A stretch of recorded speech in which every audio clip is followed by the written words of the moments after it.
videos and resources on the TSF website. We're going to move into the next session now, which is really telling you a little bit about what we've learned along our journey. Really, one of the aims of TESF, besides funding these wonderful projects, has been to try and draw together, to synthesize, to weave together the learnings. And that in itself is an art form. It requires bringing in the voices of all those involved in the national workshops, in our synthesis week, which we held recently, in our legacy conference, where we all had the chance to reflect on what we've learned together, to listen and learn from each other's projects. And it's a real art. And I have the enormous pleasure now of introducing our hub leads or our hub partners who are going to be taking you through what we've learned under the different themes in the 4 breakout rooms. And this session is called The World We Want. It reflects the hope, but also the challenges ahead of us. In room 1, Education for Environmental and Climate Justice. And my wonderful colleague, friend, who has really helped to shape this right from the start, has been such an intellectual force in the whole program. Heila Lotz-Sisitka will be leading right in the beginning. But having said that, it also deserves, I think, its own platform, because it is such a crucial issue for taking us forward in the world to get today together, since we only have one planet and we all need to live on it together, and we need to live on it together better. And for that, we need to transform our education systems. So I'd like to start maybe just with a little bit of an introduction to everybody who's in the room, and to give everybody just a chance to perhaps introduce themselves. Let me just see if I can see. I see we have 18 participants here with us. So if I can just see who's here with us, and maybe just to mention who you are and introduce yourself to everybody else, because we will be going into some discussion. So it'll be nice to just at least know who's in the room with us before we start that. So I'm going to, I think, ask my very dear friend Akpezi Ogbugwe to introduce herself first, and then I'll move down the list from there. Akpezi, if you can just unmute yourself, put your camera on, and just introduce yourself to us quickly. And I've been, fortunate to be part of this project. This, I think, life-changing and society-changing project. I currently serve as an advisor to the UNU RC networks in Africa, and I can see already that this project is going to be very significant in defining the way forward. Thank you. Thank you very much, Akpezi. And it's lovely to see you again. I think I've worked with Akpezi for over 20 years, and just the same call to action across the African continent: climate and environmental justice education. She is, of course, an enormous environmental justice activist in her own right. So welcome, Akpezi. Thank you. Can we then move to Angeline? And then Gamu, I'll come to you as co-host at the end. Angeline? I'm just going down the list on this.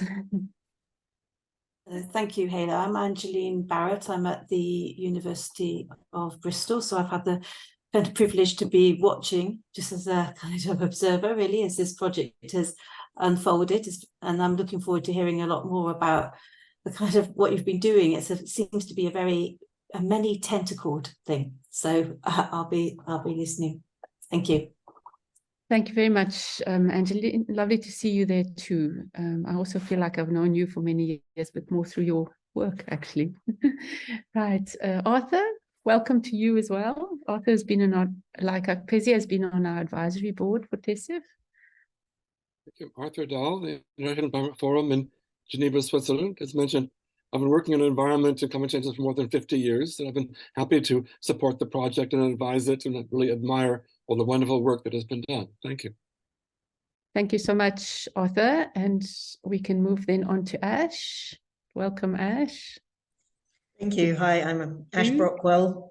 at the London Interdisciplinary School, and I've been the monitoring and evaluation consultant for TESF, which has been really exciting and a huge honour. Lovely to see you again, Ash. And let's move on to Asma.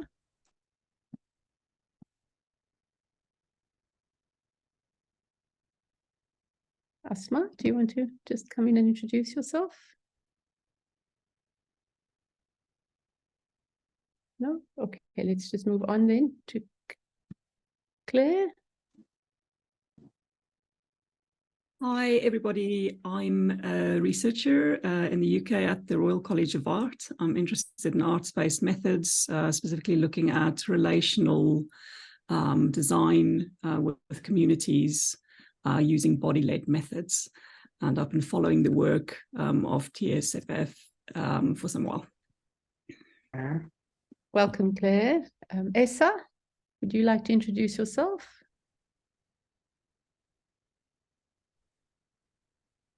So good morning, all.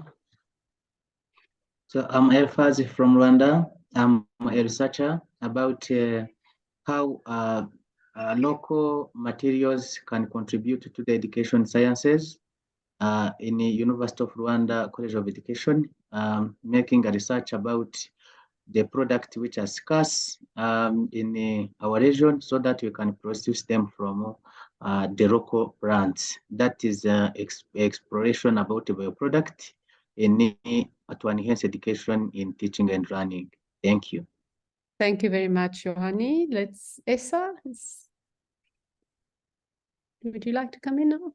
Yes, yeah, I am Dr. Issa, the Vice Chancellor of University of Somaliland. Welcome, sir. My background is as a veterinarian doctor. Welcome. So I would like to join this climate environmental justice education as far as Somaliland is experiencing one of the worst climate changes that's occurring around the world. Yes, thank you so much for joining us today, VC. Let's move on to, I just want to move through the introductions fairly quickly, if you don't mind. Although I have got some... Hello? Yeah. Yes. Okay, the sound is coming on and off. I'm hearing. All right, I'm going to just move on. The problems that we have internet problem, you know. Yeah. Yes. Okay. Thank you. Let's move on to Eliphaz. Are you there? Just to quickly introduce yourself, very quickly. I'm there. I'm there. I'm Elfaz. I'm the one who introduced my name was changed. I changed my name. You just changed your name. Okay, no problem. Thank you. It's good to see you there, Eliphaz. Let's move on to Faiza. Faiza.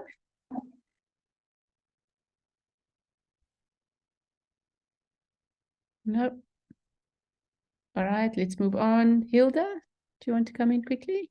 Yeah, sure. I'm Hilda Herman. I'm based in Scotland, but I'm doing a PhD through University of Wales, Trinity St David, looking at cultural astronomy in modern education, something a little bit different, but very much ties in with climate and environmental. Thanks. Okay. Great to have you there. Then I've got a Jakarta, J.A. Carter. Yeah. Hello, that's me. Okay. I'm Jane Carter from University of the West of England.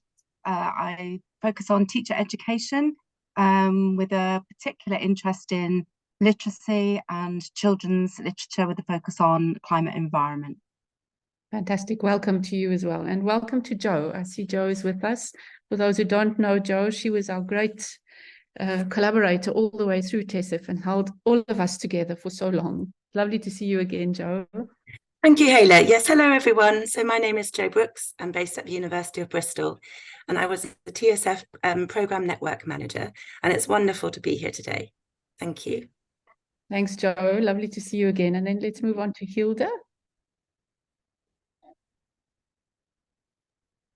You've spoken to me already? Yeah, okay. Oh, sorry. No worries. Then I think we've got, is it Kerry? Kerry and then Livingston, yeah. Hi, my name's Kerry. I work at the University of Bristol on the project team for the EdJam Network project, which is sort of a partner project of TESF. Good. Welcome to you. And then we've got Livingston and then Maria. Livingston, are you there? No. Hello. Good Yes. morning. Good morning. Can you hear me? Yes. Yeah, I've just joined and just a quick I'm introduction excited to Livingston. Yeah. Yeah. Hello? Good. Are you there? Yeah, sure. Okay. Where are you from, Livingston? I'm from Kigali, Rwanda. Ah, okay. Welcome. Yeah, thank you. Welcome to you. Okay. And Maria and then Mushinga. So hi, I work in the public engagement team at the University of Bristol, and as part of it, I'm doing some work on imagining the futures we're creating and also on responsibility towards the environment. And an email came about this event, and I thought it was really cool, so I just joined. Thank you. Great, welcome. And then we have Mushinga and then Patience. Thank you. Good morning. I am Mushinga K. Moto from Mungu College of Education in Zambia, about 600 kilometers west of Lusaka, capital city. I'm a lecturer. I teach language education and community of practice leader for a project on education for sustainable development, in which we are using urban gardening as an avenue for teaching all the subjects in the curriculum. Thank you. Welcome, Mushinga. Good to see you again. And then we have Patience, and then Salma, and then Sarah. Hi, everyone. My name is Patience, and I'm at the University of Pretoria in South Africa. I'm involved in a project that's looking at sustainable universities in South Africa, involving two universities, the University of Pretoria and University of the Free State. And we want to look at how issues of social and environmental justice are taken up in higher education. Thank you. Thank you. And then Salma, and then Sarah. Hi, I'm Salma. I'm from Egypt, and I'm currently doing my master's in IHE Delft in the Netherlands. My master's thesis is on the role of environmental education in raising water awareness. So that's why I'm here. Thank you. Thank you so much. And Sarah.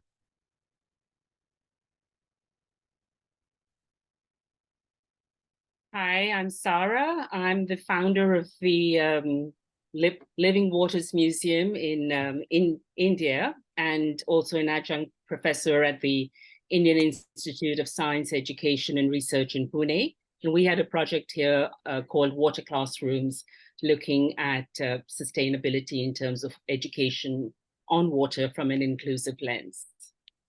Thank you so much, Sarah, and thank you for joining us also. I hope you'll be able to share a little bit more but later on. Shandon, and then Vinola, and then Wendy. Hi, good morning from the UK. I'm based at the University of Bristol. I work in the Students' Union, and I manage a team of student ambassadors that work on embedding education for sustainability into the curriculum of their schools, so highly pertinent to my work. I'm also doing my master's part-time in the School of Education at University of Bristol, specifically interested in climate change education and a lot of what we're talking about at this event. Thanks. Awesome. Thank you very much. And then we have Vinola and Wendy, and they are actually a team. They've come from the same project. So over to you, Vinola, and then Wendy. Good morning, everyone. It's Vinola here. I am a member of Sisterhood Movement. We're working on the link between climate justice and gender justice. And we've been working on the project Tipping the Scale and the impact of mining on women from the West Coast and the Northern Cape in South Africa, and to see how it impacts their livelihoods, but also more so how women themselves can be empowered through the research process and then taking action as a result of that. Thank you. Wonderful to be here. Thank you, Good sweetie. morning, And then I'll everybody. ask Gamo just. Yeah. Morning, Sorry, Wendy. good morning, everybody. My name is Wendy Pakir. I'm an environmental activist, and we call ourselves Earth Keepers. And I'm also from Ubuntu Rural Women and Youth Movement. Thank you. And then Gamo, if you can just introduce yourself. Gamo is working with me on the TESF project in the South African Hub and has been helping us to hold the South African Hub processes together on that side. So thank you very much, Gamo, for that work in advance. But please just introduce yourself briefly. Okay, thanks, Heila. Hi, everyone. My name is Kamu Chakona, and I'm a researcher at the Environmental Learning Research Center at Rhodes University. And as Heila just said, I'm also part of the TESF team. Thank you. Okay, thank you very much, everybody. And thank you for joining this session. And I think we could hear that there's quite a wide range of participants from all over the world and all with a sort of similar interest, which is into this area of the call to action for climate and environmental justice education. When we were doing the synthesis for the TESF, I'm just going to give you an overview now and then we'll open up for discussion as we go along, particularly to hear a little bit from our projects, just briefly, if they want to add anything. And then also towards the end, we have a call for action for different types of groups, such as researchers, social movements, teachers and educators, and so on. And we really want to discuss those with you as well. So let me just start by saying that we felt when we were doing this synthesis work that we should be quite bold and we should be quite clear about what it is that we really need to deal with in our societies when it comes to this education for climate and environmental justice. And the reason for that is that these issues are actually real, they're here. And too often we find education systems treating them as if they're like distant issues and they're not yet here. There'll be something that will happen in the future.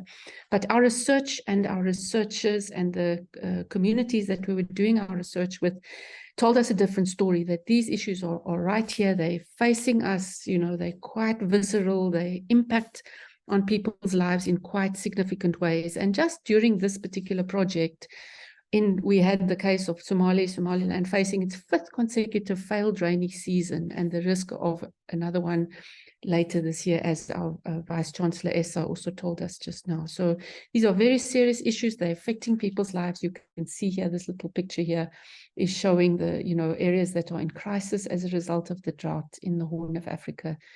And then just at the same time, while we were running this project, we had schools in KwaZulu-Natal that were flooded, communities that were flooded. You can see here this picture at the bottom, the schools being flooded. And this is a result of extreme weather events that come up the coast. And in fact, the scientists in South Africa have shown that it is actually as a result of the increased warming of the ocean that this particular weather event was far more severe than it has been in previous incidents of the same kind of extreme weather event. So these issues are significantly real, and they are also intersecting issues because they intersect with things like planning, they intersect with things like justice, social justice, with housing provision and all sorts of other issues. I think we're all very much aware of it. But we really wanted to make this message very clear that these issues are not distant, they're not in the future.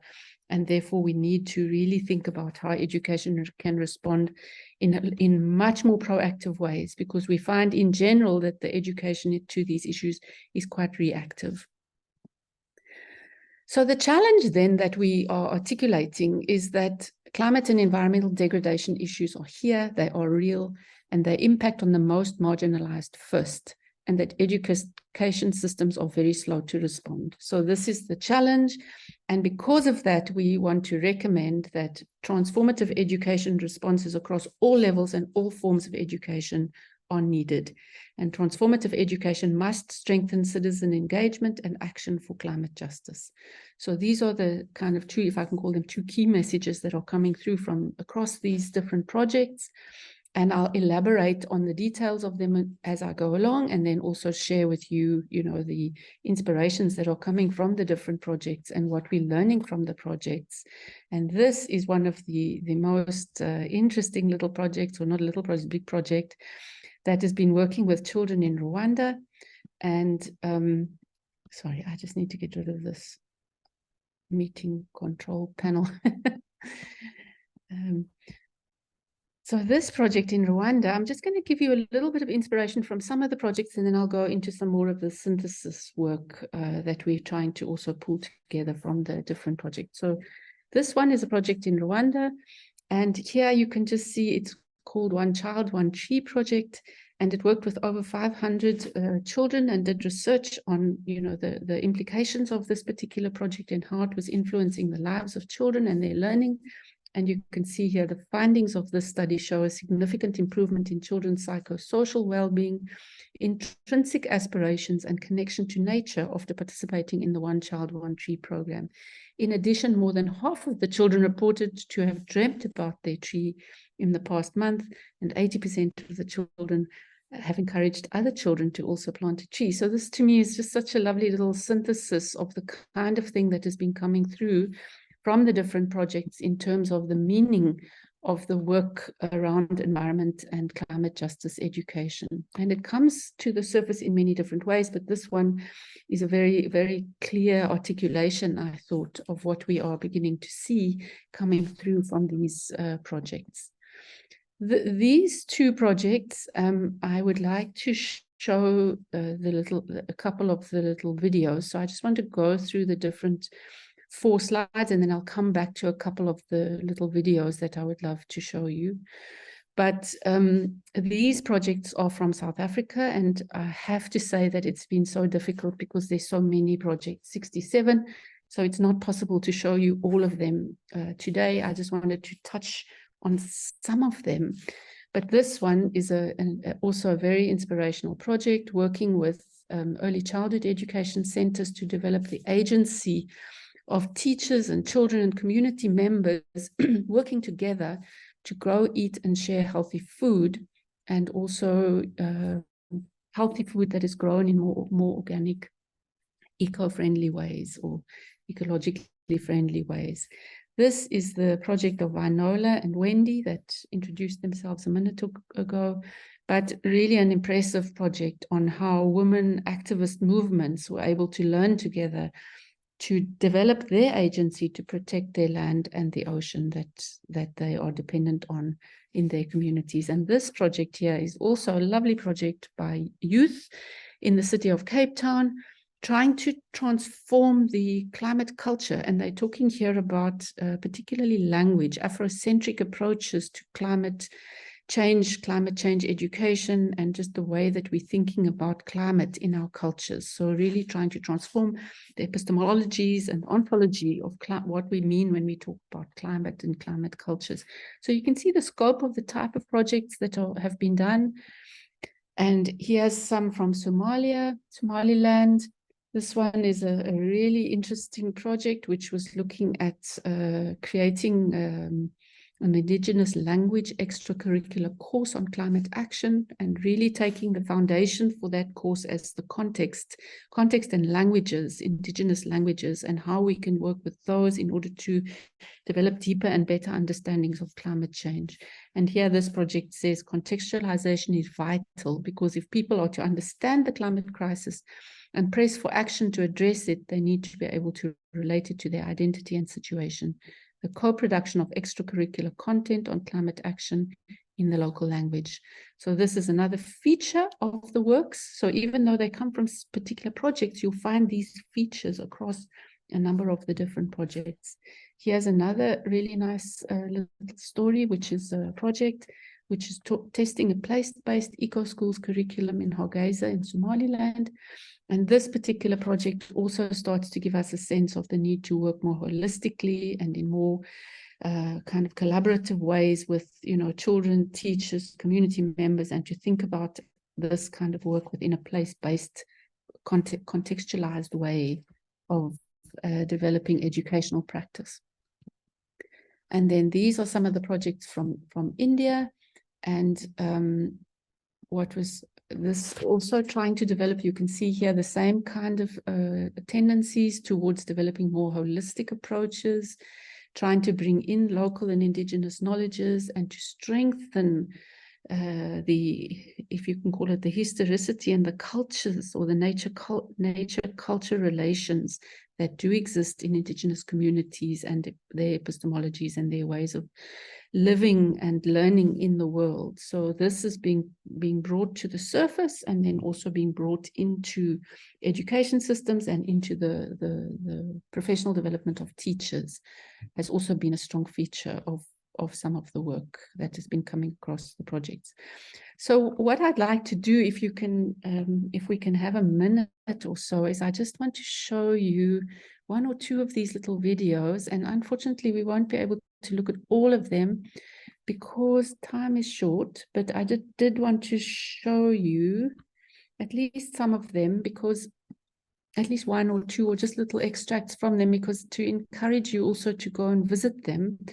And as I think it was Angeline said, this project seems to have so many tentacles, and of course it does. But once one starts to begin to look into what is sort of synergistic across them and what is coming to the surface across them, you can then begin to appreciate each of them in a slightly different way. So that's what we want to just open up here this morning. I think I have time, if only to just show you one of them. Let me just try and get all of this right now. Sorry. Online world is another kind of world. There we go. And so these films are all available on the website and were all made by these projects themselves. So they had mobile journalism training, and then they project teams actually made little small videos of their own work. So the one that I wanted to show you, I think I'll just show it to you if I can find it quickly. Was there were two actually that I wanted to show you, but there are many others. You can see there's quite a lot here. So let me show you the first we eat one. Can you see it and can you hear it? Heila, we can see it, but we can't hear any sound. Oh. Some of the root causes of the social ills that we see out there, the cause starts at early childhood. So the ECDs plays such an important role that in most of the students, like the only proper meal they receive is from the ECD centers. Education and also something to fully understand. Because you can understand that they can do anything. Their kids are able to come so that they can get something to eat. You know very well that the school, my child is full.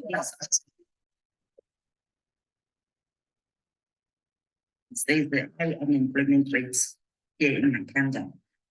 And if then parents are not working, it means that there's food insecurity in their homes. How can we reduce hunger, or how can we assist in this issue of food insecurity? Nutrition, please. Sorry guys, I'm just like, oof. Let me just quickly get out of this. Sorry, so I think that the problem is between the video and the computer and the sound, but you'll get a bit of a sense of those little videos just from that one particular clip. And I would like to encourage you to, take a bit of time to look at these different videos. But I think perhaps what I can do now is just carry on with the discussion, and we can then hear also from some of our projects that are in the room, perhaps a little bit more. Let me see. Let me get back into this.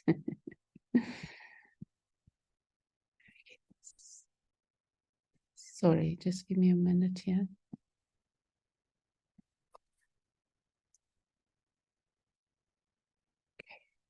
Right. So what I just wanted to do is to give you a sense about these different projects and the many projects that are sitting behind these key recommendations that we are coming through with in the call to action. So I'm going to just go into the recommendations now and go through them, and then I'm going to ask if there are any of our project teams who'd like to add a little bit from their perspectives briefly, And then we can move into the call to action, which is to then discuss with everybody, you know, what this means for different stakeholders. Try to get through. So the first key recommendation that we want to make is that these recommendations, as I mentioned, are coming through from the 67 projects, and we are calling them evidence-informed recommendations for transformative education that advance climate and environmental justice. And the first key one is that from across the projects, it's very clear that this is not something that can be done in silos. And it's not something that is meant only for formal education or for informal or for non-formal. And it's not only meant for early childhood or for universities. It's actually everyone needs to be involved. So a very kind of tight, clear recommendation, everyone should be involved. Formal, informal, non-formal, all levels of education and training, including the TVET sector. One of the things we found was that the TVET sector in itself is very neglected when it comes to these issues of climate and environmental justice.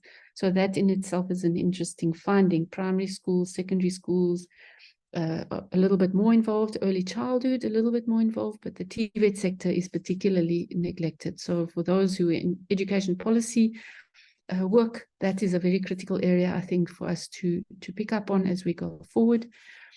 And then when we talk about everybody needs to be involved, it's not only about being involved,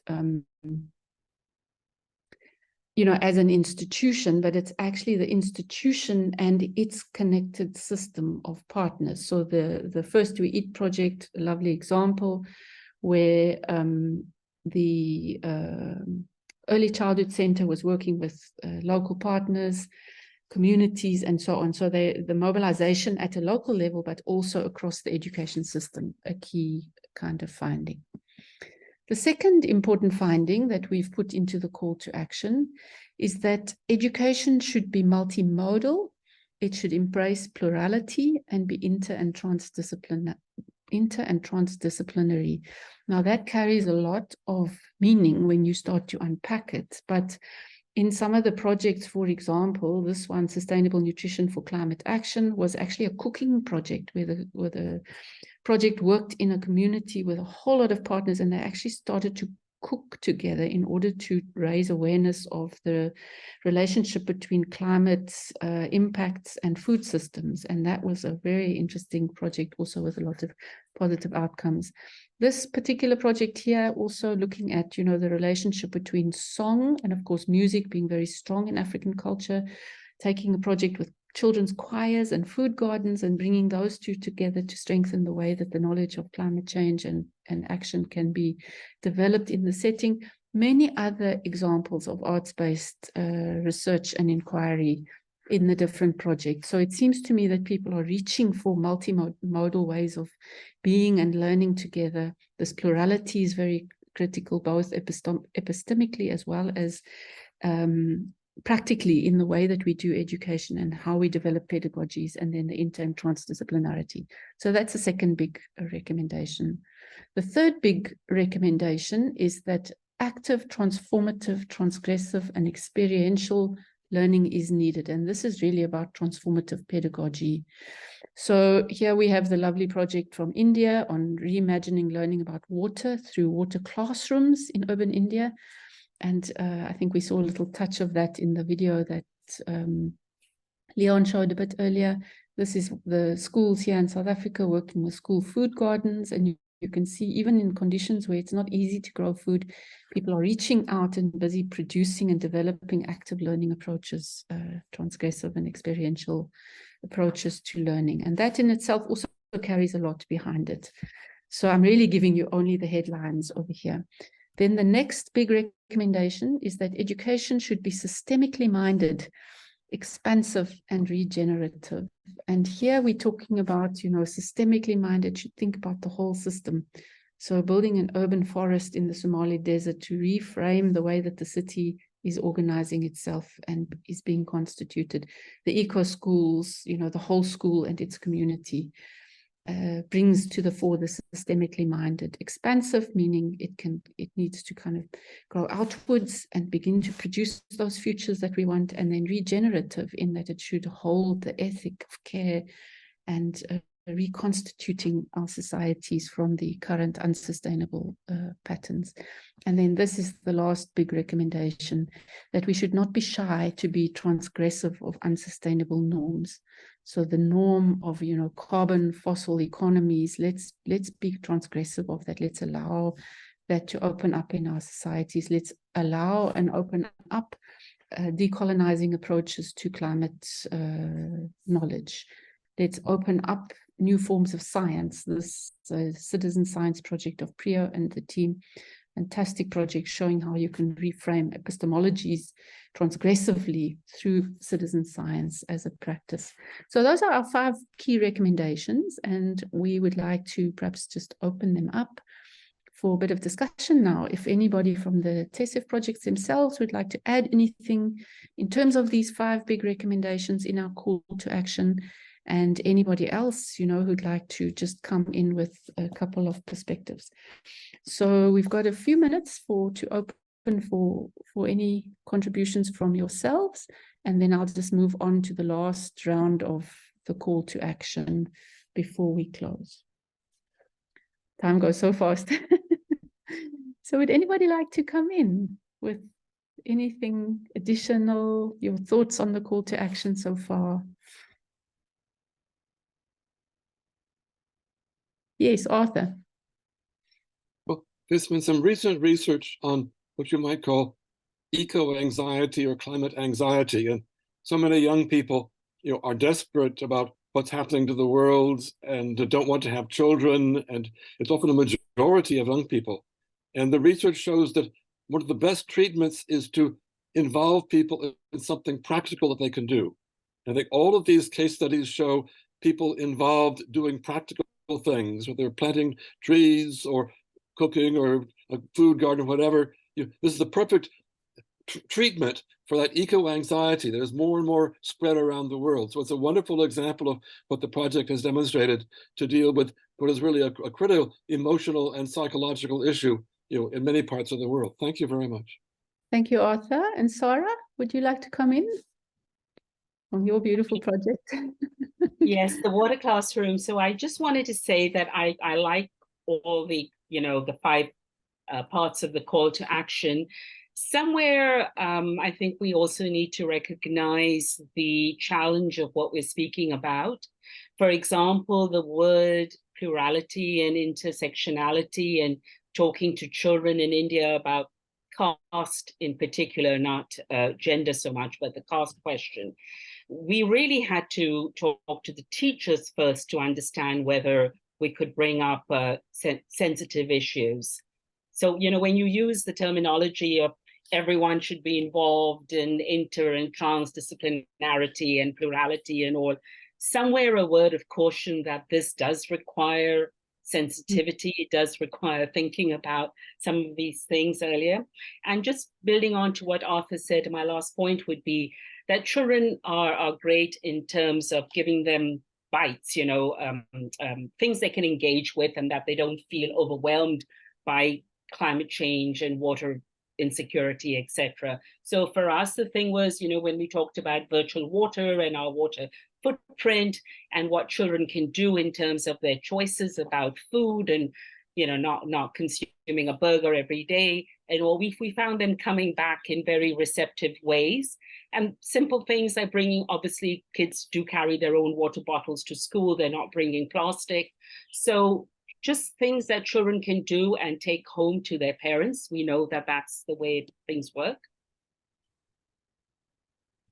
Thank you so much, Sarah. And yeah, I would encourage everybody to have a look at that water project. It's a fantastic project. I wish all of our schools and classrooms could be water classrooms. And I do take the point, Sarah, that, you know, a lot needs to be done behind the scenes to bring this work to the surface. So as we make our calls to action or try to make them quite clear, we should also not forget the sensitivity and the care that goes in behind this, especially for our teachers. And to also, in our context, we've realized that so many of our teachers have never really had a chance to even, you know, think through some of these issues because of their own educational experience where these issues were quite absent. So yes, I totally hear that. Vinola, would you like to come in from your side? Yes, sure, Heila. Thank you. And thank you for the lovely summary so far. Yes, what I want to bring in terms of the call to action is that we as researchers ourselves had to examine ourselves and our role, that our theme was on the theme of extractivism. What is the impact of mining on the livelihoods of women? And in the process itself and the methodology that we used, we also had to make sure, because we're challenging the industries that they just take out and they come and grab, you know, the minerals and the precious things in our ocean and in the land. And we ourselves had to make sure that we are not extracting, that our process of research is not just extracting knowledge from people. And so we had the sense of co-creation, and the women perceive the women participants as equal participants in the production and the creation of knowledge. So we asked them, who are you? Are you just knowledge bearers? No, you are knowledge creators, knowledge inspirers, and knowledge generators as well. And so that has been a major shift in the confidence of the women, that their knowledge and what they know and their experience are equally valued. And also the second part, call to action, is that we as researchers, we couldn't see ourselves as cold and removed, because as Heila said, the questions, the issues are real. We had to walk alongside women and be there. They were asking us to help them with the advocacy, shaping of the framework of the advocacy strategy. And we couldn't just say, now we're finished with our research, we're done with you. And so that walking alongside and continue to train and building their capacity to deal with what is important to them, the information that they have shared and that they've co-developed. So I think the researcher also changes in the process. We are not just outside onlookers. Thank you. Yes, thank you very much, Vinola, for that. And I think there is also a call to action that has been articulated around co-creation of knowledge. So one of the calls to action actually picks up some of the key things we've learned also about the research process that has been very visible across these projects. I think, thank you for articulating that as well. Is there anything else that anybody would like to raise at this point? Yeah, Otherwise, I would like to add. Sorry, I would like to add. Yeah. Yes. Just to let Sorry. you know, we are left with 8 minutes. Okay, fine. Thank you, Gamo. Then I think we should move on fairly quickly. Who's busy speaking? Sorry, I can't see. Gamo, Dr. Isa from Somaliland. Okay. Yes, please. Just if you can share with us, we'll move. Thank you so much. It's very interesting projects. But I would like just to add, at the part of children education, since the impact of the climate is more severe in the land, it's also, we need a focus of education of children to the marine resources, so that it will be an alternative if things goes bad in the land areas. So I think it's very crucial that projects should be included children orientation to the marine resources. Thank you very much for that recommendation. I think we didn't actually have a project in this TESF that focused on children and the oceans, but there are other projects that are associated with TESF, I think. But in any case, I hear your perspective. It's a holistic form of education that we need to develop here. Especially because Somaliland has got one of the largest seashore in Africa. So this is also untapped. So I think that could be some sort of, alternative for the Somali people who has got some problems in the land areas. Thank you very much, VC. What we will do also probably is try to link some of these other projects so that those that are already in the Somaliland hub can connect with others that are working on oceans and children in the ocean. So thank you for that. I'm going to move forward. Gamo's told me we're running out of time now. And I just wanted to share with you the sort of second round of points that we're trying to share into the wider space. And that is the call to action for what we need to do together. And here we're really thinking that everyone has a role to play in co-creating education for sustainable futures for all who are living on our planet. And by that, we mean all living beings and the planet itself, of course. And then the question for all of us, I guess, is what role are you or can you play in this? And then we had a few sort of directional recommendations or calls to action for educators and teachers. And there we were thinking that educators and teachers particularly could help with developing curricula and pedagogical practices that are inclusive, critical, creative, and that are transformatively engaged, and that also develop agency for transformative change in response to the climate and environmental justice concerns in local context, but also more widely. So that was the one area.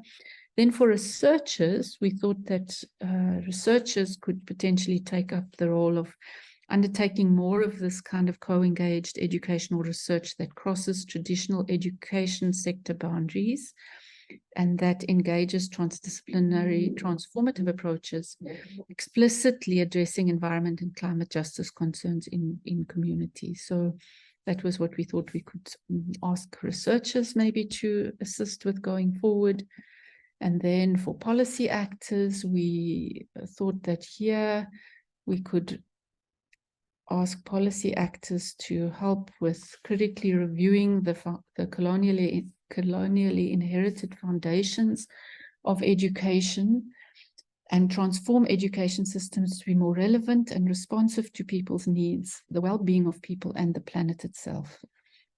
And one of the big recommendations was that people say we have many good policies for education and environment and climate justice, but they don't come alive at local levels. So this question about how do we get our policies to come alive at the local level was for me a very interesting question for policy actors, because to make policy is one thing, but to make policy come alive at a local level is another question. And so this was something that came through from pretty much all of the research projects, this particular type of a problem in the policy system.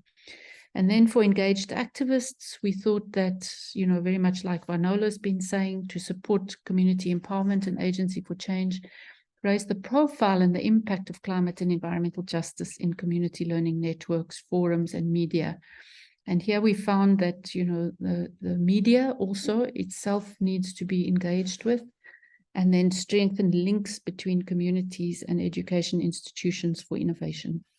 So these are some of the things that we were thinking of, and we were thinking that in particularly some of the social activist work in these kind of social movements has got a lot of potential for also supporting educational innovation. So it's not that we're expecting the educational innovation to come from the education system to the communities, but in fact, the other way around is also a very productive space we found across a number of the projects.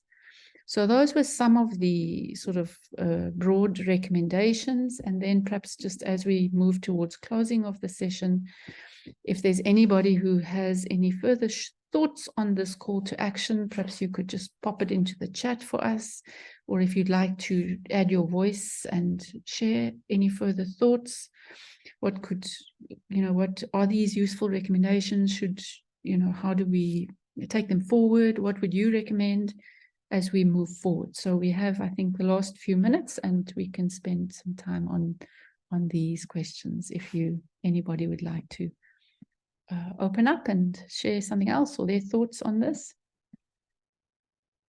Just get this.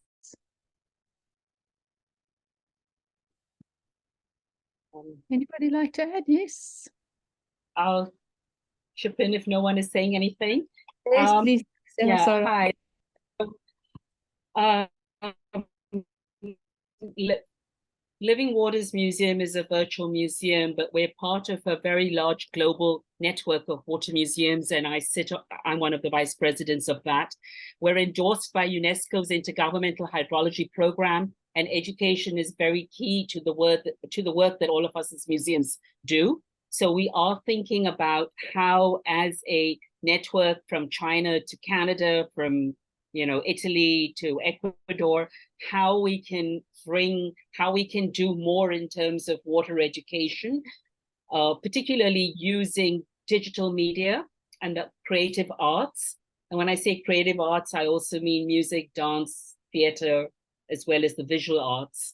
So that's something that we will. And I think for us, and I'll come back to you with our project coordinator on this, but we're hoping to have a webinar in October to bring some of the learnings from our Water Classroom project to and engage with the museums that have very strong water education programs right now. Thank you, Sarah, for that lovely open invitation. I think for all of those working on water education, we had, a large group actually in South Africa that work on water education also, because it's such a critical issue. And they're also turning to the digital and creative media arts type of practices. So I'm sure they'd be very interested in that. And there I see Aryan has just joined us, and we're running an international project on river commons with a whole group of postgraduate students in a similar kind of, episteme, if I could call it that. So I think a very nice opening invitation. Thank you for that. I think this is one of the ways that we want to take this work forward. One of our projects had a beautiful exhibition at the National Arts Festival recently, Luke Kaplan's photography work, which absolutely stunning work, drawing attention to land relationships and the coloniality of the law and how it governs land relations. So I think there's a lot of creativity in this TESF network. So I'll connect with you on email, Heila. Are you at UWE or at Bristol University? UWE. I'm at Rhodes University in South Africa. Okay. Environmental Learning Research Center. Yes. Oops, we're going to have to cut out. Sorry, everybody, but thank you very much for joining us. And please do send your ideas going forward. And thank you to everybody who contributed to this particular theme from the 67 projects. Amazing work. I think they're going to chuck us back into the main room now. Yes, thank you very much, Heila. Thank you, Gamu. And time went too quickly.